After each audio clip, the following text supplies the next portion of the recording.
Welcome to the Salmon Runs YouTube. Enjoy the video. You start by ensuring prerequisites, level 25 or higher and the 3 relics.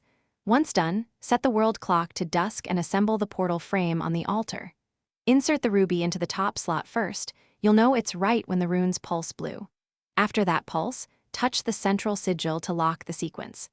This first action primes the domain gate, so move deliberately and confirm each visual cue before proceeding to the alignment phase. Next, you align the interior sigils, rotate each by 90 degrees clockwise to match the altar pattern shown on the hologram. Once aligned, insert the obsidian shard to stabilize the core and run a pattern sync. This removes instability that causes domain collapse. Then activate the glass key, which finalizes resonance. Make sure to complete those steps within 45 seconds. If you don't, the system resets.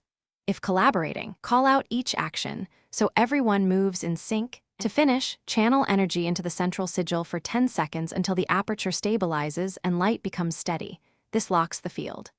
Once steady, step through the opening quickly while holding your shield ability for 5 seconds to prevent spatial feedback.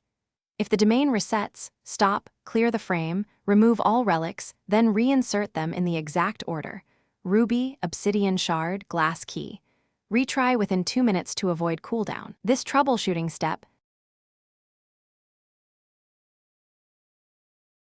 Thanks for watching. Consider subscribing if we helped you.